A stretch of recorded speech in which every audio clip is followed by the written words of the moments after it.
Hey there, and welcome to the Death to Vanilla podcast. I'm Stephen Burkhart, the host of the show and the founder of Burkhart Creative Agency. If you're looking for fresh ideas and tactical advice on how to take your marketing to the next level, you have come to the right place. We interview industry professionals who teach us how to courageously create, boldly innovate, and experiment, and they teach you to do the same. Now, we are super grateful that you're here and watching, but if you're looking to get off your phone and have a little less screen time, we have an audio-only version of the show, and we have links to that show in the description below. Without further ado, let's get into the show. Wanna cause no problems. I just wanna live my life, but I keep on hearing about nonsense. Me and my dons ain't mobsters, but you know when you see imposters. We know how to read them faces, same way you know how to read them comments. If you wanna talk, let's talk, but around here, make sure you're walking your talk is constant. Well, hey everybody, welcome to the Death to Vanilla podcast. I'm your host, Stephen, and I have Bryan Caplan on the show with me today, which I'm super excited. So you can see from his cool green screen, he's got the bigger, better biz blueprint, right? That is a mouthful. Yeah, it's the bigger, better biz channel. It's definitely a mouthful. I love it, but it's all bees, so that's super fun. But yeah, so he is a national speaker for big tech companies like Google and Constant Contact, CEO of and host of the Bigger, Better Biz marketing channel on YouTube. And yeah, so you talk about all kinds of digital marketing topics, specifically for small businesses. And you do a lot of coaching, guest lecturing, colleges, universities, all over the place. And here was, I thought, the most impressive part, just because most people would die to be a columnist in anywhere. But yeah. You do publications with GoDaddy, WorldPay, Bluehost, Constant Contact, and Classy.org, and the Boston Business Journal. So super excited to have you on the show, man. You're clearly overqualified to be talking. Thank you for having me. I'm excited to be here. I think we've got a fun topic, and hopefully it's going to help some people. Yeah, absolutely. So, I think one thing that would really, that's really going to set the foundation for all of this. And, really the theme of the show is learning how to stand out, right? I got my cool shirt that I just made called Get Noticed or Get Ignored. And so it's just idea that, thank you, that you got to get noticed, right? And to get noticed, you have to stand out. If you have a sea of 5'5" people and someone that's 7 foot walks in from the NBA, you're going to notice them because there's this standard, and they're significantly taller than that standard. And so obviously that's a visual example, but there's going to be ways that you learned how to do that as you grew your agency. So spoiler alert, you have an agency. And so I would love to hear how that started and kind of like the journey you took through that, because I know there's some branding shifts and some things that happened there. So I'd love for you to unpack that for everyone who's watching. Sure. I guess I'll piggyback first on what you just said. I mean, standing out. So one of the questions that we had talked about before, and I think this whole idea of the Death to Vanilla podcast is awesome, just that whole concept. So when I think of Death to Vanilla, I actually am reminded of a poem that my late grandfather shared with me called Pretty Good by Charles Osgood. And it talks about this journey of a pretty good student who had pretty good grades, all the way to the point where there's a realization that pretty good just isn't good enough. So when I think of building my agency, when I think of this whole idea of tying it into Death to Vanilla, I think of, I can't be pretty good. It's just not enough, right? Don't grow complacent. So I'd say, that's kind of been my impetus for growing the agency. I'll kind of give you a quick background. I graduated from University of Oregon. I was in this fancy honors business program with all these other kids who, had applied to Harvard and Wharton, and basically we didn't get in. So we're in our own little cohort, and graduated and thought, hey man, I'm going to be making six figures right out the gate. It was 2008. I was lucky if I was making $6, let alone six figures. So I found myself scraping, scrimping, trying to find a job, moved myself over to the East Coast where I'm from, in Boston area, started a t-shirt company with some friends.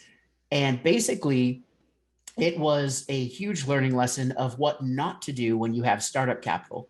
We had $100,000 to start, and the three other guys on the team just didn't know what the heck to do with it. So here I was being the bookworm, writing a marketing plan, a business plan. And I learned that, you know what, those are good. They're guides, but unless you have the group buy-in and that dynamics there, it's not going to work.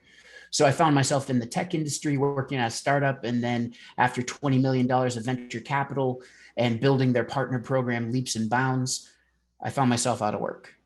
And that was just over 10 years ago. I had a bunch of ideas, but I ended up starting what's now Bryan Caplan Marketing, our marketing agency. So very roundabout way to get you to where we are.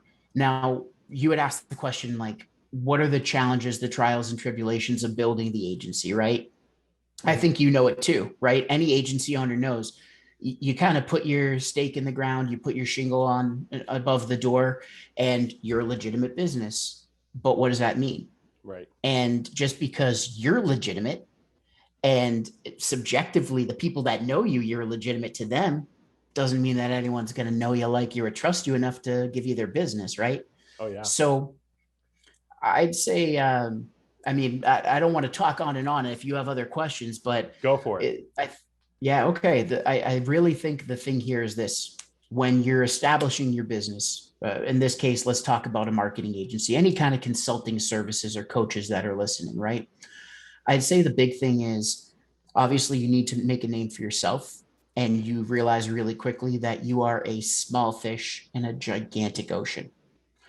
And it's kind of hard. It's almost like you have that quarter life crisis, or midlife or whatever, a 30-year-old, 40-year-old crisis where you're like, what the heck am I doing? How do I make sure that people know who I am? Yeah. For us, it's been a bunch of pivots. Fortunately, I had a good start and learned email marketing, web design, social media. But when I started the agency, I was being everything to everyone. And I was basically a generalist that would take my first client. I literally have it up on the wall. My first proposal was for $125 a month for a sandwich shop that was located about 10 miles away. And during the signing of the proposal, I crossed out, for dramatic effect, 125 and wrote 100 and initialed it because I wanted him to think he was getting good value. Oh, no. Guess what? 20 hours a month of work, social media, email, running the website, taking photos. And you know what? The first time I got that check, I called my wife and said, honey, if I just get 24 more of these clients, we'll be good. I was being the pretty good student. Yeah. So I've learned over time. I think one of the things that I can share with everyone is to know your value. And that's inherent. Like when you're starting, you need to get business, you need to get clients. But very quickly, I learned that it's really important to actually make sure that you are serving your clients in a way that brings them value and demonstrates your value at the same time. So it's been a bunch of pivots from there, working with different tech companies and being a speaker for Constant Contact, and then pivoting over to Google and working with the Grow with Google program. It's just been a whole bunch of fun and learning lessons along the way. No, that's awesome. I mean, you couldn't possibly do all of that without learning a lot of amazing lessons along the way of what to do and what not to do, right? Yeah. Yeah. So, okay. So you talked about starting out as a generalist. Sure. And you threw in a phrase that I don't necessarily take offense to, but I think that some people abuse the term is actually what I mean by that. I feel like some people just say it, but it doesn't, like, it's not really grounded in anything, which is the idea of know your worth, right? And so that can be, you could say that, but then at the same time, it's like, well, then how do you know what your worth is? Like, who defines that? Like, and so, and certainly I've been through that. Like, my start was in the wedding industry. And so, I'd find that nobody would spend, like $1,000 to have me shoot their video. And then someone else would call me and be like, oh, yeah, that'd be, $2,500. Sure. And it was like nothing. I'm like, oh my gosh, where are more of you? And so it's so funny. You can get yourself in a situation where you actually think you can't charge a certain amount of money. And then you find out, like, you can actually charge a lot more than that. And a lot more people are charging a lot more than that every single day. So how is it that you begin to discover what your value is? You bring up a good point, right? It is overused, it's tossed around a lot. And especially like life gurus and things like that are all about knowing your worth, right? So it's definitely, you're right. I'd say it's figuring out a few things. One, it's coming to grips with the fact that you only have 24 hours in the day. So no one's promised more time. No one's got 25 hours. It's 24. And right away, you need to take away time for sleep. Now, some people watching or listening can get away with 3 hours of sleep. Good for you. I can't. Right. I need 6 to 8, right, to function.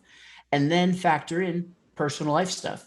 I had a wife at the time, so it was easy for me. I could work around the clock. Now I've got 2 kids. Olivia's 6, Bryce is 4, and I've got my wife Linda. Like, I'm a family man. I need to be there for them and ensure that they have a good quality of life, right? Yeah. So all of a sudden, your 24 hours start turning into 12 hours, 10 hours, 8 hours. Once you can figure out how many hours you can dictate and really dedicate to your business, that's when you start getting into diving into what's your value. And for me, it's a few things, right? It's not being a generalist, because a generalist is great, but a generalist is also, you could throw a rock and hit one. So it's really, you hear about niching or getting into a specific skill set. Yeah. It's having those skill sets. It's still having the competency to, for me to be able to help people with Facebook or Instagram or something. That's not my specialty. That's not what I want to do. In fact, if I didn't have to do social media, I wouldn't. But do I understand the best practices and technical aspects? Yes. So it's something that's secondary. I think knowing your worth is figuring out, what do you enjoy doing? What do you enjoy consulting or coaching on? And where do you get the most intrinsic value from providing those services? When I started, like I told you, one of my clients, I was doing social media, and my wife can attest, I was on the phone all the time, replying to comments, sharing everything. And one day, I'll tell you, it kind of was an eye opener. We had almost a falling out. He was one of my mentors, but also a client. And he pointed to his product. He said, "Do you know how many of these I have to sell to justify your worth?" And that right there, I was thinking, why the heck am I sitting on my phone for 5 hours a day? It's not what I enjoy doing. So that intrinsic value comes into it, right? What's rewarding for you? And I think finally, it's like you said, understanding the market. So there are mastermind groups, there are things like this where you get to talk to other colleagues in the industry. There's also just the simple Google search and figuring out if people have pricing, what they're charging. I mean, it's not that you have to be the loss leader. It's not that you have to be the priciest person in the game, but to understand where the market sensitivity is and what people are willing to pay, that really does help. And that even comes into the whole idea of learning how to prospect, right? So when you're dealing with a client, you're talking to a prospect, listen, you want to do all these things. What's your budget? What's the ballpark? Yeah. That's honestly one of the questions that I ask, because for me, I could throw a kitchen sink at everyone. My mind, when you start telling me about your business, my mind just goes, it's off, and it's like looping around the track because I have so many ideas. There's only so much time in a day, and there's only a finite budget. So tell me your budget, and then I can figure it out. And from there, that's where I derive the value. I know what's going to bring return. I know what's going to help with perception and impression of the brand. And ultimately, I know what's going to make the client happy and satisfied. And that's where I kind of, it's a very subjective thing, but at the same time helps me determine value. Oh, absolutely. And I think that, like, maybe like an obvious example would be like the difference between like a doctor and then a surgeon and then a brain surgeon, right? These are all different people who bring value, but they begin to become more specific and more, niche, like you mentioned. And so at that point, they can demand those higher prices because there are a lot of doctors, but fewer surgeons and even fewer brain surgeons. And I'll tell you what, if you need your brain worked on, who are you going to call, right? You're going to pay any price because a brain surgeon knows. You're not going to urgent care. No. Yeah, exactly. No, you sure not. And I'll give you a great example, actually, talking about specialization. One of my friends, one of my very good friends, started out as a dating coach in Boston, ended up creating a YouTube channel and just killed it. Amazing. Not only is he getting millions of views and all these subscribers, he's bringing in 6 figures plus maybe 7 figures from YouTube just on monetization, which is unheard of. Yeah. And he started his own video consulting business, which was kind of the impetus or the catalyst for me to start my video coaching division. He's since sold that. And now if you went to him and asked him, hey, can you help me with video? He starts at $80,000 retainer. What agency owner or consultant or coach would love to say, hey, yeah, great. Do you have $80,000 to start? So again, it's like, if you can specialize and if you know what's going on, you understand the trends, and you can even just kind of dilute and distribute and distill the best practices to a client in a way that they can understand, your value just shoots up because you're helping them understand something they never knew. I love that. That's amazing. That's an incredible example, because that's just a super good example. Now, one thing that I'd like for us to unpack a little bit is, Sure. you talked about at the beginning that you were a bit of a generalist, right? And so sometimes I think what can happen is we get ourselves into like this mental space where we've kind of presented our business to the world as one thing, and we're like, oh, I actually have to change that. And so there's like this kind of like public persona, which is a little more difficult to manage, because internally we can change all the time. But then now we got to sit here and be like, well, everyone's known me for this now. How do I change? And so I'd love to hear a little bit about how you ended up working through your change in like your messaging and some of your branding as you transitioned from going from a generalist to more of a specialist. Sure. So let's start with the whole idea of a business name, right? When I was starting, remember again, I'm in this kind of mind frame. I'm dating this girl who I was like head over heels for. I'm living in a shared house with 3 other roommates in a suburb of Boston, in Brighton, which is right outside Boston, right down the street from Fenway Park. I'm on unemployment. I got a little severance package. I had my car, which I owned. I had a bunch of bills and didn't know where the money was going to come from. So I'm freaking out because I'm very like, I know my stuff and I have a plan always. So here I am, and I'm thinking, I got to start a business. And I'm thinking, okay, maybe like Beantown Marketing or Boston Marketing Company.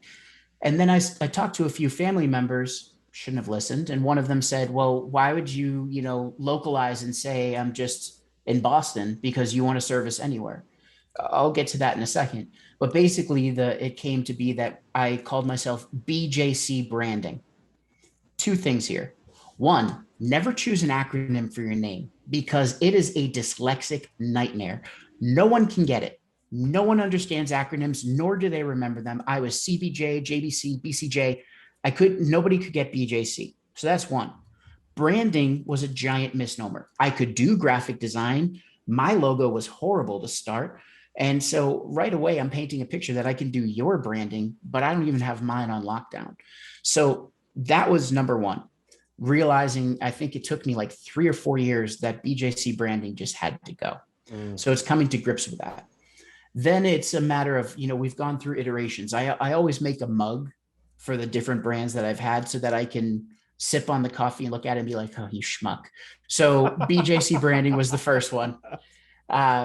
Presto Social was another one. Don't know what I was thinking there, but I paid $800 for a design from some designer in LA that I thought would be fancy.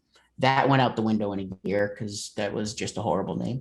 So I kept evolving. And then finally we landed on this idea of Bryan Caplan Marketing. Now, very egotistical, it would seem from the outside, but there's a reason to it, right? Yeah. So if you look at the context of the branding and the name, BJC branding started, I was trying just to do anything I could for anyone. So branding, it's all a part of branding.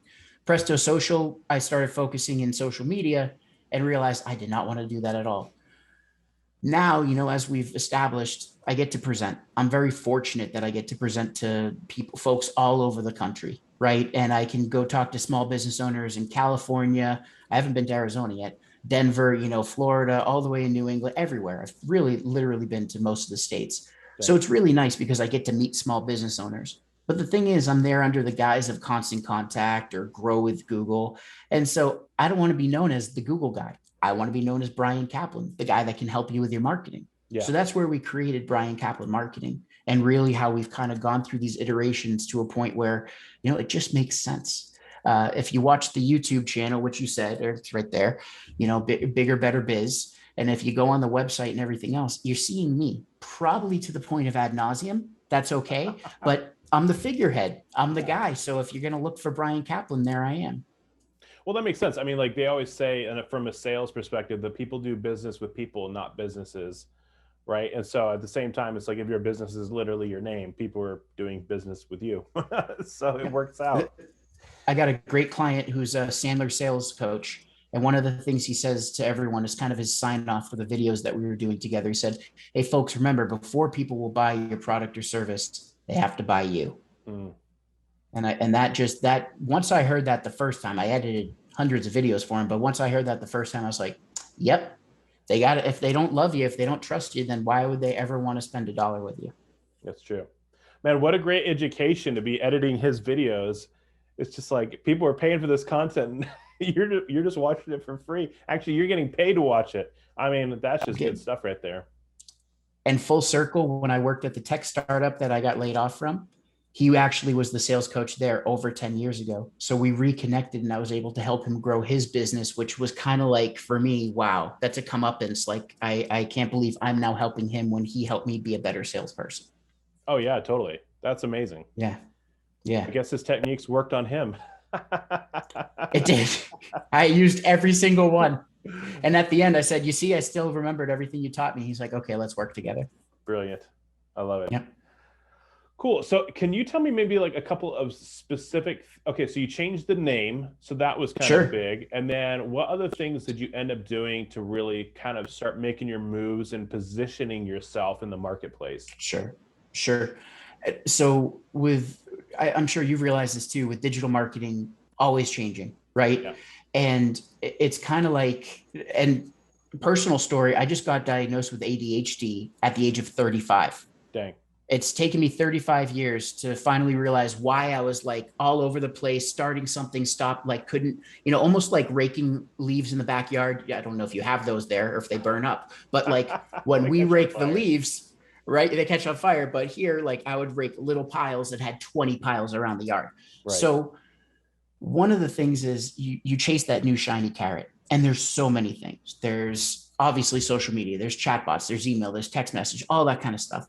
So one thing that I want to convey to anybody watching or listening is, again, choose what you enjoy and what you want to be doing day in and day out. You're putting puzzles together for people, and you're ultimately, if you think about it, you're helping them keep a roof over their heads, feed their family, employ people, help them live and survive.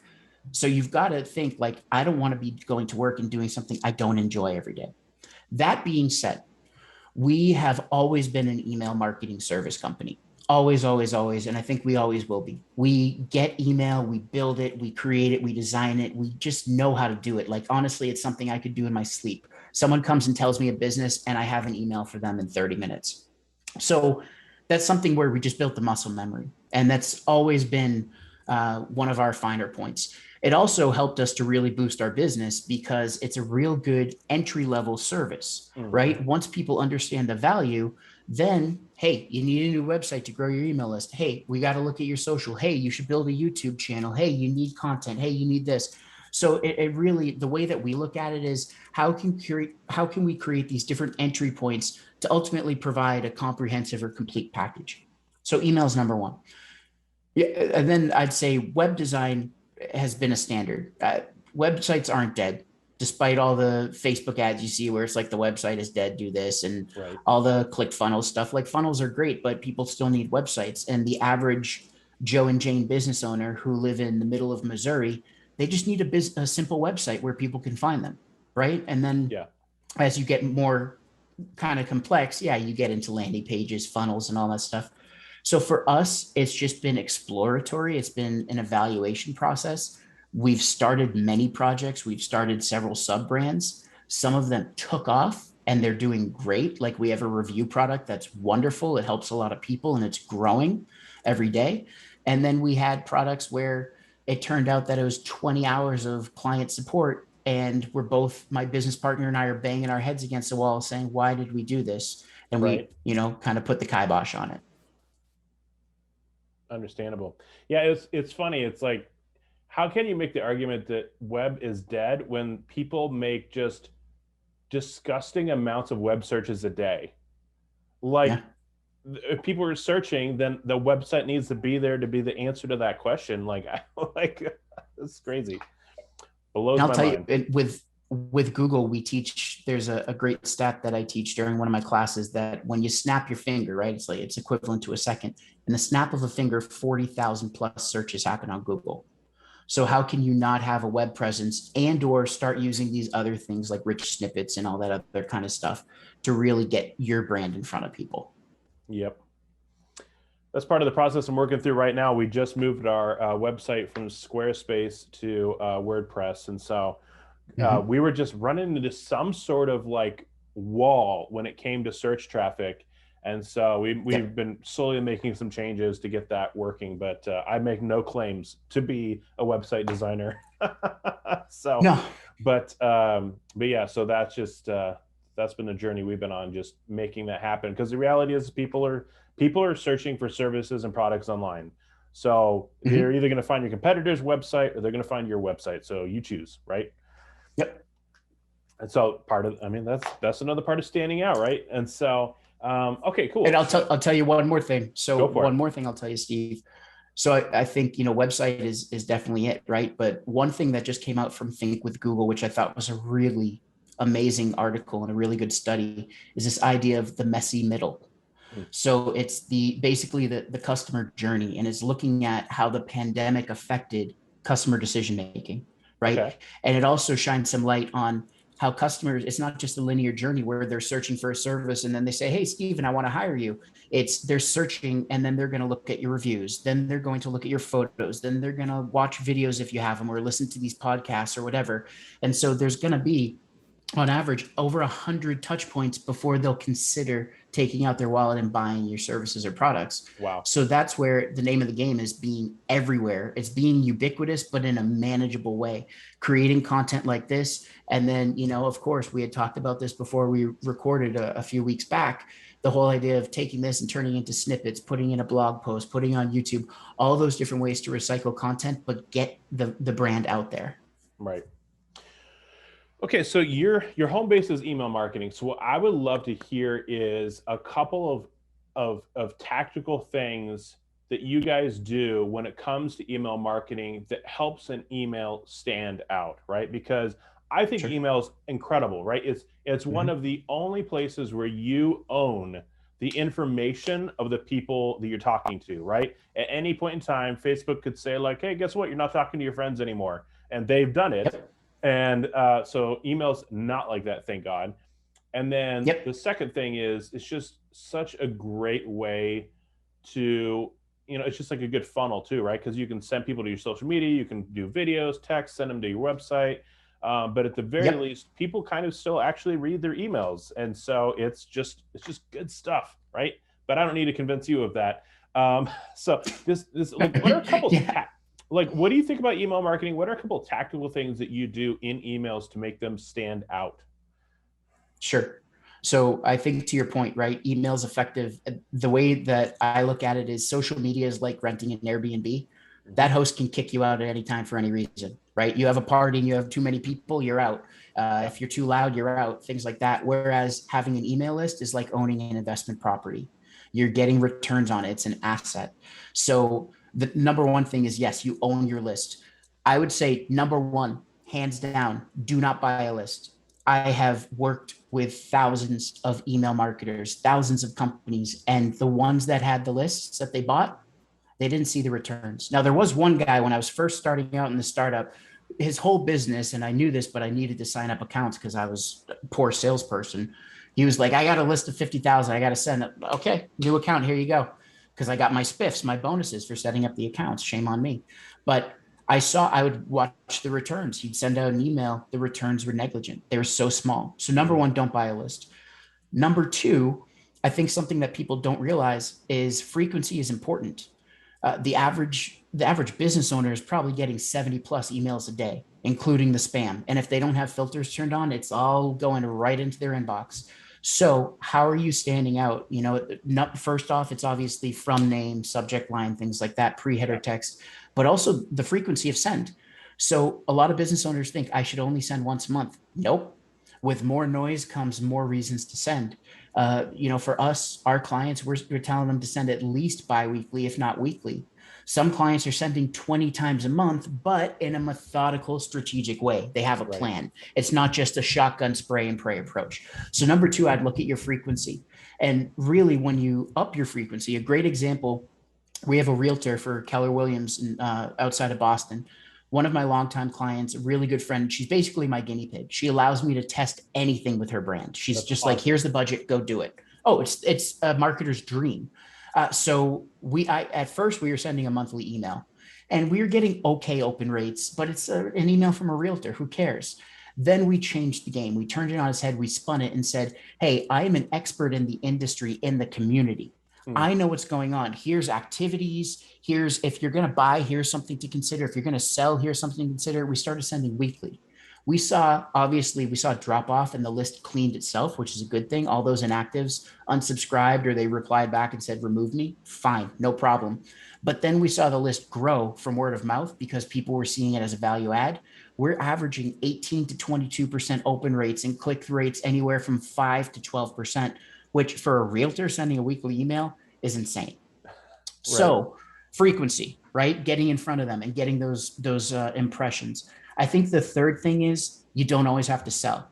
So we have, for us, for Bigger Better Biz, it's reflected. For Bigger Better Biz, we have a community. As a result of the pandemic, I said, listen, I can't teach right now. I can't fly anywhere. So what are we going to do? We started a free marketing community and got people to join so that I could teach them that way. I could basically drip feed them how to build your website, how to optimize Google My Business, how to do all these different things. Well, we're sending out emails probably twice a week, 3 times a week, depending. Plus, we're promoting my events so that they can continue learning. What we've seen is that really people are enjoying these emails because we're not just selling. It might be an article like you had mentioned before, like writing for GoDaddy, might be an article on, did you get a bad review? Here's how to respond to negative reviews. And I'll tell you, just these little things, people write back, they're like, oh my God, I just got a negative review from an employee that I had to let go. And now all of a sudden I didn't know what to do. Thank you. So It's kind of like, it's not just selling at them, it's adding value. And I think that brings me to the last thing.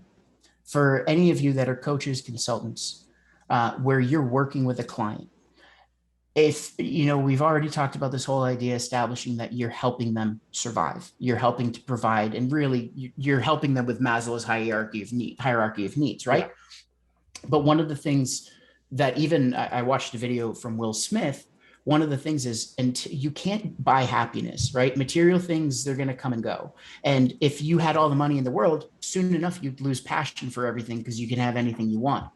The real intrinsic value comes from giving. And so I've found I'm a spiritual guy. I'm not religious, but I found that coming from a place of giving and helping these business owners, being at their disposal so that if they have a quick question, I'll answer it. I'm not going to charge them time, but at the same time, if I know that's going to help, feed their family and everything else and employ their team, all the better. So even with these emails coming from a place of value instead of coming from a place of sales, you're going to see a lot more open, a lot more click, a lot more share and word of mouth referrals. And ultimately, you're going to see your list grow and become a bigger asset for you. Well, I talk about that so much when it comes to content marketing, is that the idea is it's literally specifically not to sell every single time. It's about bringing value and building a relationship. And it's like you said earlier, if people are doing 100 touch points before they decide if they want to purchase, you're going to have to build some sort of relationship on the front end, because there is not a situation, with the exception of like someone desperate, where they're going to be like, oh, I saw one thing, purchase. Like, it's just not, that doesn't even happen with clothes. And that's far less expensive decision. That's like, I have bad breath, I need gum. I'm thirsty, I need a water. Like, that's all transactional items. But stuff like this, where it's considered a purchase, oh no one, unless they're really desperate and they're like, they've got their last $10 and they think this can help them. No, it's not going to work. So how do you think through value when it comes to these emails? Because what I'm hearing from what you're talking about with the real estate agent is part of the pivot was realizing that like no one gave a crap about whether or not you were selling a home. They cared about what was happening in their community. So how does one go about, obviously it would be impossible to give advice that would help everybody, I think. Probably. But, just for sake of asking, what kind of value were we approaching things with? Is it mostly like hyper local, or is it something that just like is an understanding of what your clients are? Like, how do you go about bringing that value in, say, emails, for example? Yep. So, you being content marketer too, you understand like understanding your audience, right? So this is thrown around too, of course, buyer persona, marketing avatar, dream client, all those things. But there is a science to it and there's a method to the madness. Knowing your audience and understanding what makes them tick can help you identify things that actually are holistic, topics that are holistic, that don't just necessarily mean that you have to sell at them, but giving them value for their entire quality of life. So, again, I'll use the coffee guy. When I started, all I was doing was marketing about coffee. Hey, here's how regular roast is made. Hey, here's decaf. No one really cares. They just care about their coffee. They just want to drink. Some of them really enjoy the taste. Some of them are just slamming 3 cups to get that caffeine fix so they can go during the day. Sure. Right. So if I could rewind 10 years, I would slap myself and say, it's not just about that. It's like, hey, here's some activities you can do while you're sipping your coffee. Here's a good breakfast pairing. So it's really, another term, think outside the box, but it's really thinking like, okay, if I'm in the shoes of my customer, my client, what do they need? Like what other things are happening in life? If I'm talking to a business owner that's 30 to 45, maybe they still have kids, little kids. That might be something where I'm going to talk about how to ensure the quality of life with your kids, how to manage time, things like that. For a realtor, yeah, hyper local, of course. Community events, weather, movies and showtimes. We had toyed with this idea of the weekender because I'd seen it somewhere else, and having all these realtors sign up and then basically sending out a weekend email to give people a whole idea of what's going on. But it's too complicated and way too territorial. So it wouldn't have worked. But it's also like, for an idea, when we send out emails, I'd mentioned we might have one link at the top that talks about, hey, here are 8 trails you can go out in Boston where you can socially distance. Awesome. People want to do that right now, right? Depending on the state. Well, then also we have a little segment that says for buyers, for sellers. For buyers, hey, here's how to navigate this insane market right now. Right. For sellers, here are 5 tips to stage your home to get top dollar. Well, guess what? Whether they read the article or not, sometimes we write them, sometimes we curate them. If they click, they're showing me intent. If they show me the intent, they go on a list. If they go on the list, I send it to the client. Now her and her team call them and say, hey, I sent out an email and it had these different links. I just want to make sure you got it and see if you have any questions. She already knows they're an interested buyer or seller. We've won tons of business from that. That's incredible. And I think, man, that is, first of all, everything you just said, like this last couple of minutes is gold, because for me, like holistic marketing is like near and dear to my heart, because I never believe that there is one thing that's going to change all of it, right? Like it may make a big impact, but it's always going to be, there's always more to it. If you had the strongest leg in the world, but you only had one leg, you ain't getting anywhere real quick, right? And so I feel like sometimes people approach life like that, where it's like, oh, Facebook ads are going to change everything for me. Or I'm going to make this one video and it's going to change everything for me. No, it will not, but it can make a difference, right? Like obviously having a good strategy in an email still made a big difference, but there was more to it than that. Intent. Okay. So I would love to hear. Okay. Yeah. So for my example, really Instagram is the thing where it's like, if someone likes a post, Instagram is not the only place like that, but just not underestimating those little intentions. And so I think in your example, I would say that's more of like a medium to high intention, where like they're clicking on a link about something specifically that's directly related to selling. But what other areas do you see intent that people tend to either underestimate or poorly leverage? Sure. So, I look at them as micro commitments, right? And I think working with Google and speaking on behalf of Grow with Google, and then studying psychology, I just love psychology and consumer psychology. It's amazing how the mind works and then how you can play to that. So for me, if they take any kind of action, it's a micro commitment from, opening, and let's kind of look at it through a lens of email marketing. A lot of people might send out an email and say, wow, I got a great open rate. I got 50%. Yeah, let's look at your list. 50% of the people are friends and family members who love you and will open every email you send. Right. So that was me. When we started, my email list was 75 people, and it was our wedding list for people that we invited to the wedding. And I was like glorified. I was like, this is amazing. I got such a huge open rate, which was good for the start. But, and then you look at what are the intents. So if someone's, I think it comes to, are you measuring correctly? Right. So within each platform, of course, with Instagram and social media, Facebook, we have those insights that we can look at. Kind of gives you an idea, but like you said, you lease those, you don't own those contacts. So it's something more like, if you're getting someone in an email, what are they clicking on?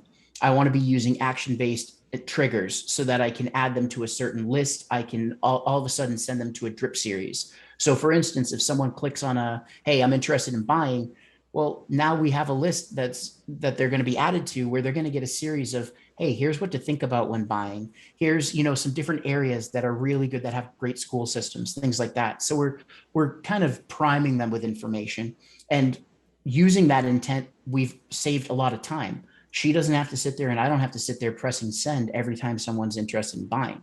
So It's great.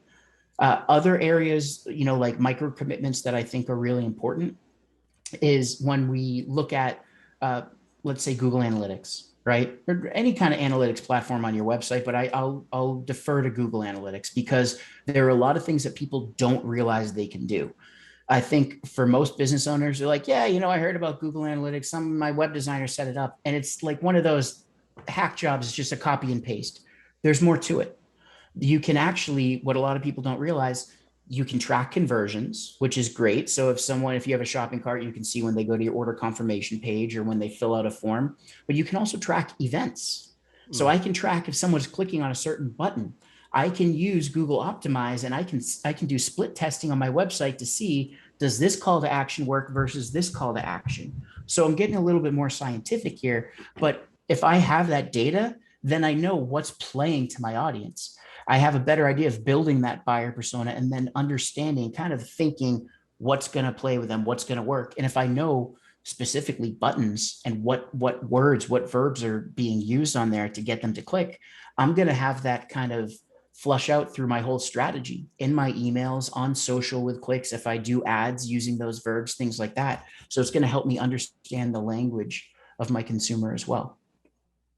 Well, I think that's great. I mean, like, realistically, marketing ideally should get more and more effective over time, right? Because you're doing testing, whether it's A/B testing or whatnot, and so that way you can be like, oh, like, more people responding to this, so now I'm going to spend the exact same amount of money, but instead of these 2 things, it's going to be this 1 thing, or instead of 5 things, it's 3 things, or what have you. Exactly. And it's pretty absurd, some of the amounts of experimenting I've heard people do, of like, oh, like, we're going to have a button, and one's going to be this color and one's going to be this color, and we're going to duplicate that and have it different words, and duplicate that and have it be different fonts, and it's simple, insane.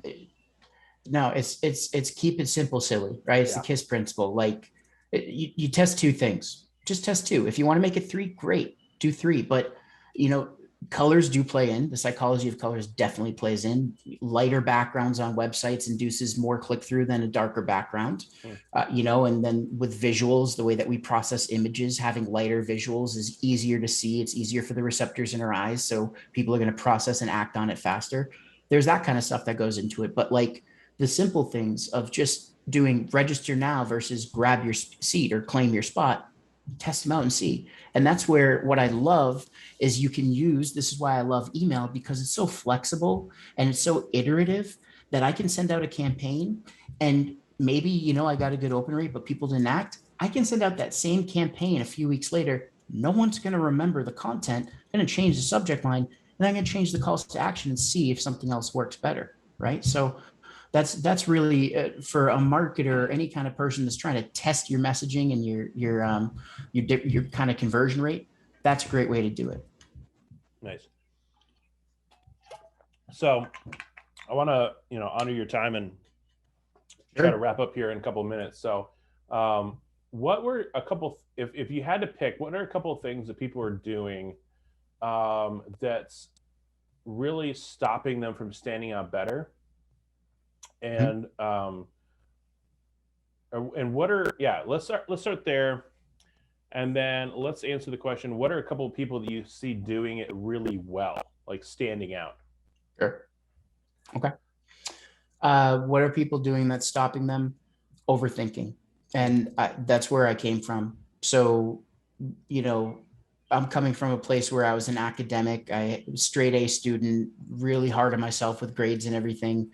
And then you see, like, I see this guy that was that I knew from school who was like a complete putz, and I see him. He's running a big company now. It's a cannabis company, which is great for him, but it's he's running this big multi-million-dollar company, and I'm just like, man, I was focused on grades. That guy was partying, but he had the drive and he took the initiative, which is the thing. It took me years to get that initiative. Mm-hmm. So number one is overthinking things, and when you overthink, you're making excuses. So I'm not going to use that because it's very inappropriate, but excuses are like certain thing. Everybody has one, right? So Yeah. there's an old saying that, yeah. But I think the big thing is people that aren't doing it right or that could be doing better is just doing a little bit at a time. So I'm a student of the do something principle.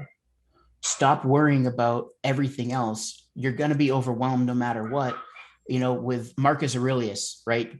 The Caesar of Rome. Mm-hmm. One of the things he says in one of his books, to paraphrase, is basically you can't control what the world throws at you. You can only control how you react to it. So in that, one thing you can do is just figure out what you want to tackle and do a little bit at a time.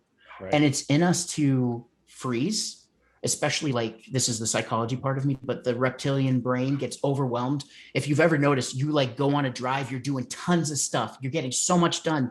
And then for 3 days, all you can do is this, and you just have no initiative, no drive.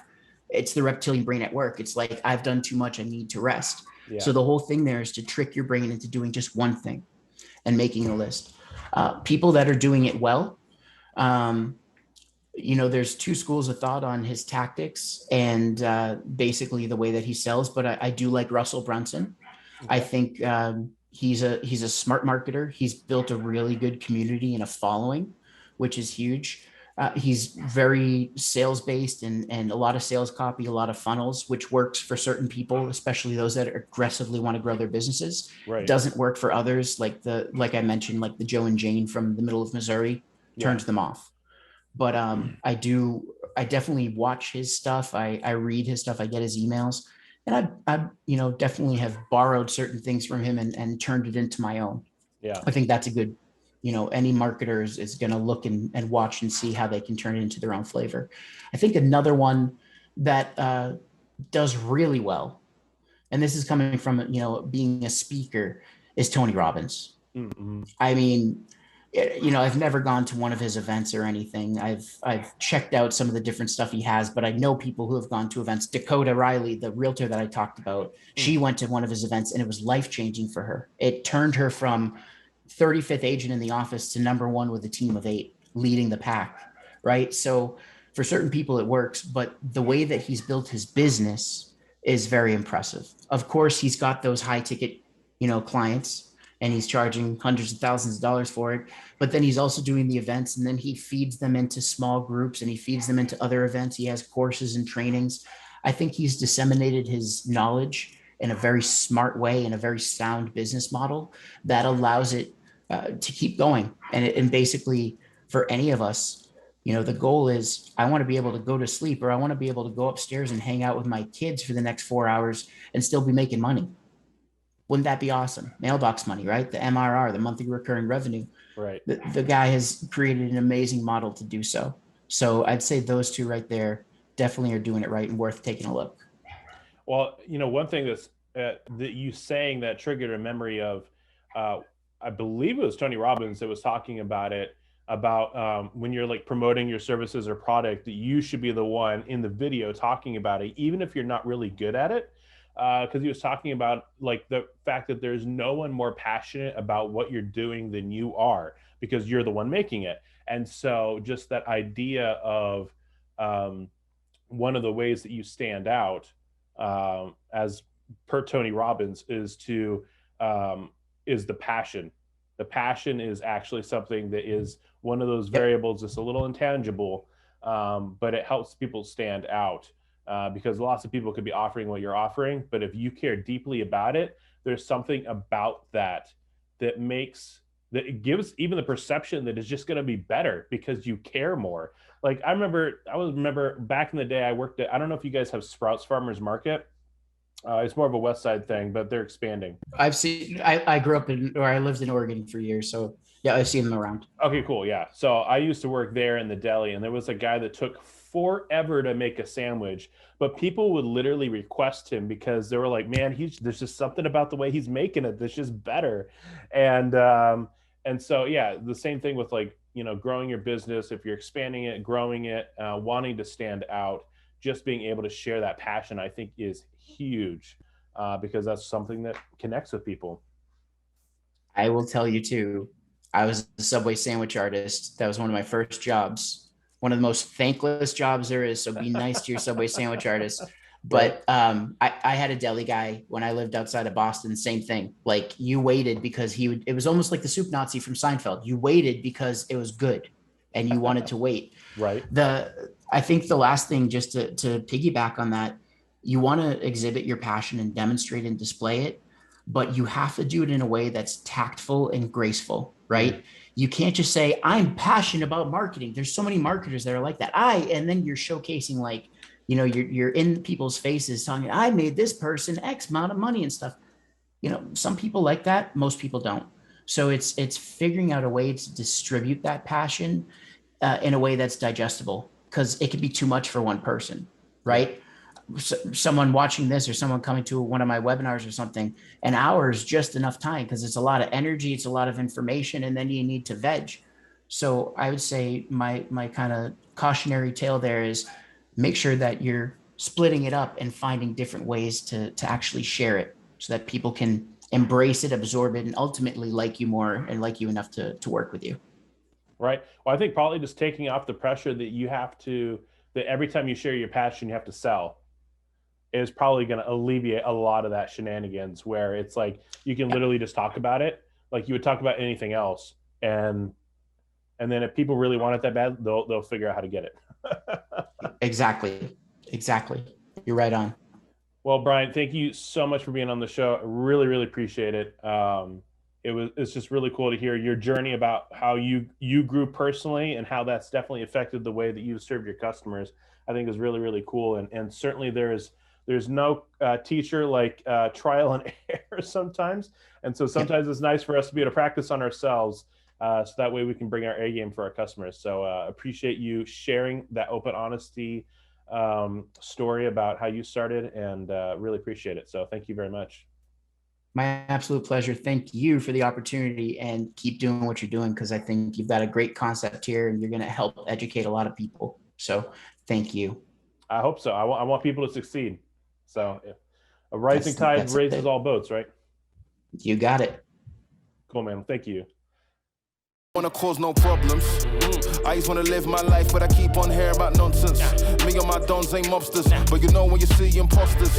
We know how to read them faces, same way you know how to read them comments. If you wanna talk, let's talk, but right here, make sure you walk and your talk is constant. Thank you so much for watching this episode of the Death to Vanilla podcast. Now, if you made it this far, I'm guessing you probably heard something that was inspiring or helpful, and we would love to hear about it. So if you could drop that information in the comments or shoot me an email, steven@burkhartcreativeagency.com. That would go a long way to helping us choose guests and create content that really bring you value. Now, Instagram is my favorite social media platform, but I'm sure you have yours, and so we encourage you to find us on your favorite platform so that you have a chance to learn more about marketing that can help you out. Now, they say a rising tide rises all boats. So we ask that you would like, subscribe, and follow us so that way the traffic that we get to our channel helps all of the guests that have been on. Our traffic is their traffic, and that helps everybody out, and it's super easy to do. So if you could rate us, like us, add us, follow us, whatever you need to do to help us out, that would go a long way. So we appreciate you and hope to catch you on the next episode of the Death to Vanilla podcast.